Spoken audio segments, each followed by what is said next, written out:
Hello and welcome guys to our YouTube channel Aces of English. This is me Abhishek Srivastava welcoming you once again to our new video. जैसा कि हमारे thumbnail से आप जान ही चुके होंगे कि आज की हमारी वीडियो कम्प्लीटली डेडिकेटेड है उन कैंडिडेट्स को जिनका यूपी ट्रिपल एससी का पेट का एग्जामिनेशन शेड्यूल्ड है। आज की इस वीडियो में हम कुछ पैसेजेस देखेंगे और उनको सॉल्व करेंगे और इसी तरह से पैसेजेस को सॉल्व करने की प्रैक्टिस हम आपकी कराएंगे। तो चलिए शुरू करते हैं।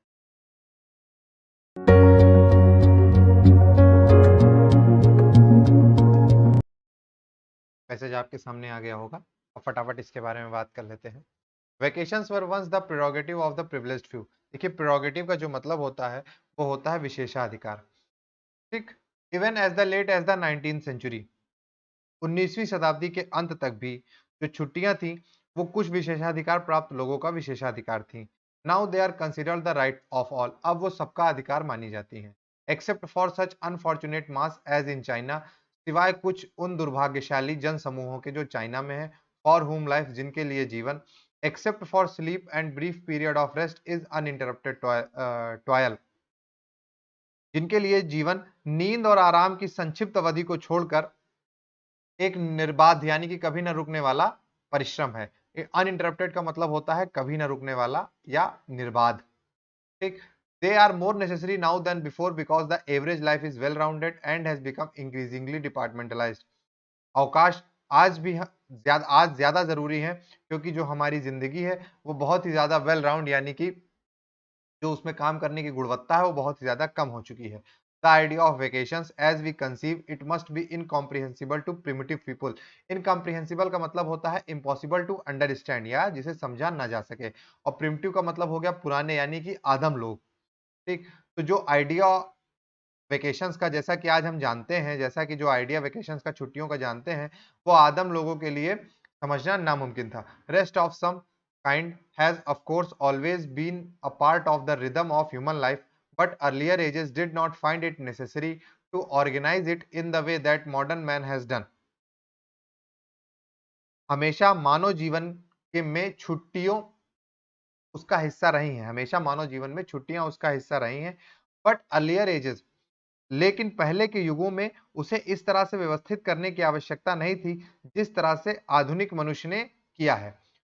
Holidays feast days were sufficient, छुट्टियां और दावत के दिन पर्याप्त थे। With modern man's increasing tensions, आधुनिक मनुष्य के बढ़ते तनावों के साथ। With the useless quality of so much of his work, इतने काम की बेकार गुणवत्ता के साथ। His this break in the year's routine became steadily more necessary, वर्ष की दिनचर्या में यह विराम लगातार और ज्यादा आवश्यक हो गया है।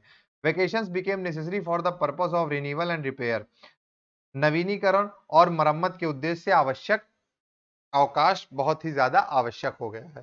तो ये था इस पैरे की मीनिंग, पैसेज की मीनिंग। अब हम फटाफट इसके क्वेश्चंस देखते हैं।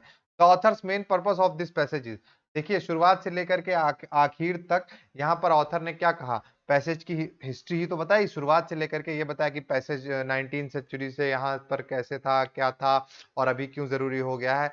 तो जो बेस्ट है आपके लिए वो यहाँ पर होगा आपके लिए option number A, explore the history of vacations. Question number 2 देखते हैं। According to the passage we need vacations now more than ever because we have, देखिए आपका यही दिया हुआ है, आज हमें छुट्टियों की आवश्यकता क्यों है, ये आपका देखिए आंसर यही दिया हुआ है। और हमने आपको बताया डिपार्टमेंटलाइज्ड का मतलब ये है कि जो काम करने की गुणवत्ता है वो बहुत ही ज्यादा कम रह गई है। तो इसके लिए ये ऑप्शन सी यहाँ पर सही होगा।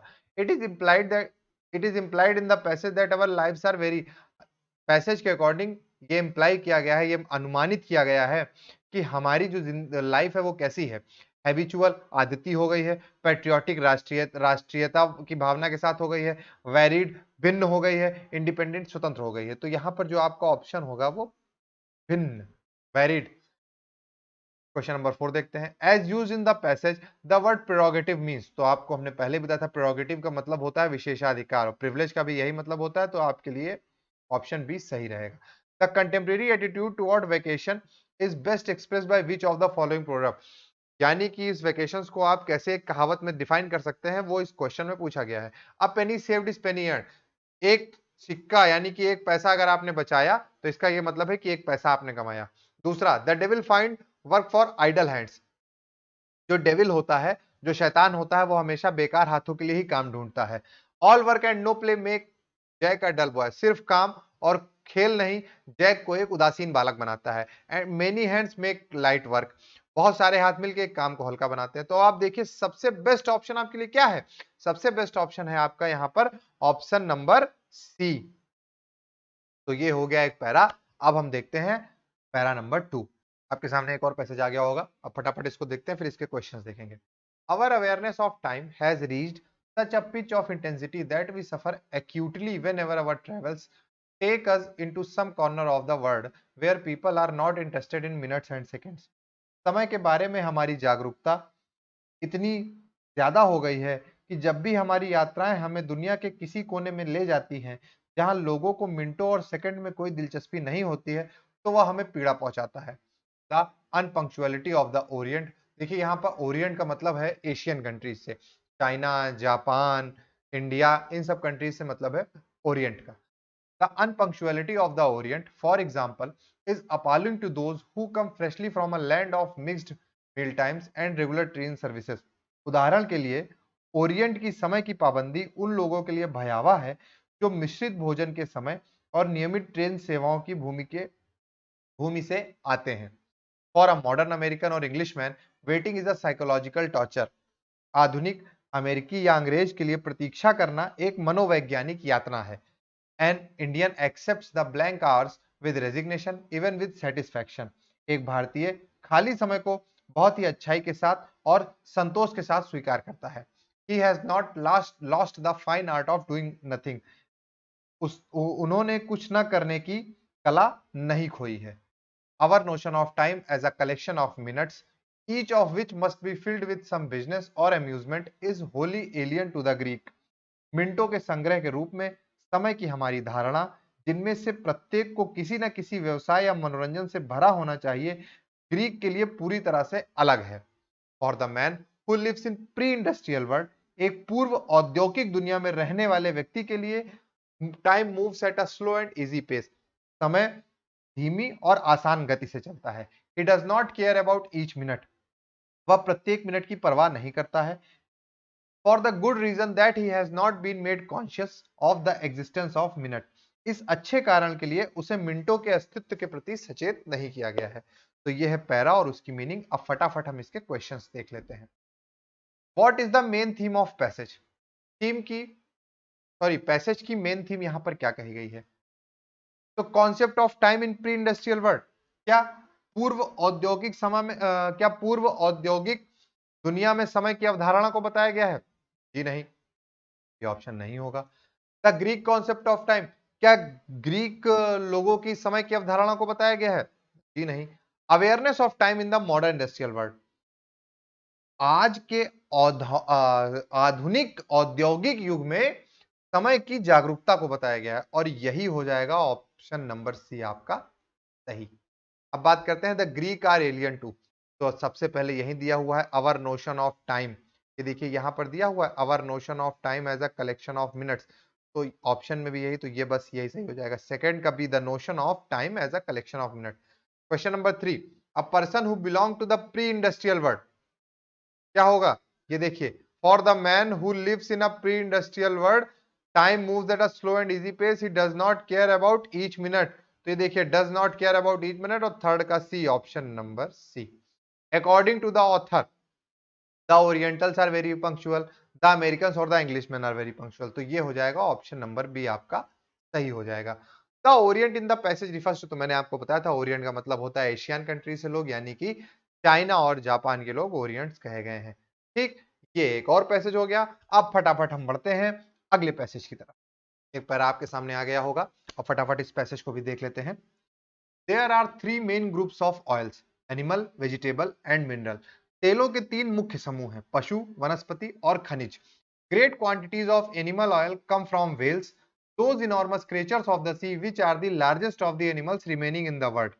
बड़ी मात्रा में पशु तेल वेल से आता है, समुद्र के वे विशाल जीव जो दुनिया में बचे हुए जानवरों में सबसे बड़े हैं। To protect the whales from the cold of Arctic seas, nature has provided them with a thick covering of fat called blubber। Well को आर्कटिक सागर की ठंड से बचाने के लिए प्रकृति ने उन्हें वसा का एक मोटा आवरण प्रदान किया है जिसे ब्लबर कहा जाता है। When the whale is killed, the blubber is stripped off and boiled down. जब वेल को मार दिया जाता है तो ब्लबर को उतार दिया जाता है और उबाला जाता है। It produces a great quantity of oil which can be made into food for human consumption. या बड़ी मात्रा में तेल का उत्पादन करता है जिसे मानव उपभोग के लिए भोजन बनाया जा सकता है। A few other creatures yield oil, but none so much as the whale. कुछ अन्य जीव भी तेल पैदा करते हैं लेकिन वेल जितना नहीं। The livers of the cod and halibut, two kinds of fish, yield nursing oil. Cod और हॉलीवुड नाम की दो प्रकार की मछलियों के जिगर पौष्टिक तेल देते हैं। Both cod liver oil and Hollywood oil are given to sick children and other invalids who need certain vitamins. Cod liver oil और हॉलीवुड ऑयल दोनों ही बीमार बच्चों और कुछ अन्य प्रकार के विकलांगों को दिया जाता है जिन्हें कुछ निश्चित प्रकार के विटामिन की आवश्यकता होती है। Vegetable oils has been known from very old times. वनस्पति तेल बहुत पुराने समय से जाना जाता है। इसके बिना no household can get on without it. इसके बिना कोई भी घर नहीं चल सकता। और it is used in cooking, क्योंकि उसका उपयोग खाना पकाने में किया जाता है। Perfumes may be made from the oils of certain flowers. कुछ फूलों के तेल से इत्र बनाया जा सकता है। Soaps are made from vegetable and animal product and oils of certain flower. साबुन वनस्पति और पशु उत्पाद और कुछ फूलों के तेल से बनाए जाते हैं। तो ये था हमारा पैसेज। अब फटाफट हम जानते हैं इनके क्वेश्चंस।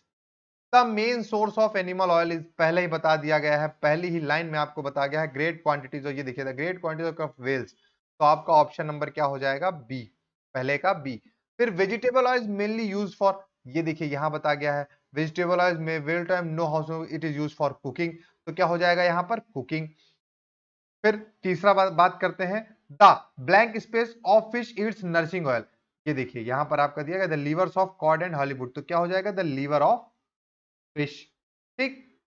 फिर the thick protective covering of fat on a whale is called, ये देखिए यहां पर बताया गया है to protect the whales from the cold of Arctic seas nature has provided them with a thick covering of fat called blubber, तो यहां पर क्या हो जाएगा? ब्लबर। फिर पांचवें क्वेश्चन की बात करते हैं। Blank space are made from vegetables animal products and oil of certain flowers. ये देखिए जो पैसेज की आखिरी लाइन है वही क्वेश्चन सीधा सीधा पूछ लिया गया है और यहां पर क्या हो जाएगा? सोप्स। तो ये हो गए तीन पैरा, तीन पैसेज हो गए और आप, मुझे ये उम्मीद है आपने ये पैसेज आसानी से कर लिए होंगे। तो जैसा कि आपने देखा आज की हमारी ये वीडियो कंप्लीटली डेडिकेटेड थी पेट कैंडिडेट्स को। आपने तीन पैसेजेस किए, उनकी मीनिंग्स को समझा और उनके क्वेश्चंस किए। आई होप आपको हमारी ये वीडियो जरूर पसंद आई होगी। अगर आप चाहते हैं हम ऐसी ही वीडियोस आपके सामने लेकर के आते रहें और ऐसे ही आपकी पेट की तैयारी कराते रहें, तो हमारे चैनल को प्लीज सब्सक्राइब करें, हमारे वीडियो को लाइक करें और उसे अपने दोस्तों के साथ शेयर करें। This is me Abhishek Srivastava signing you off from this video.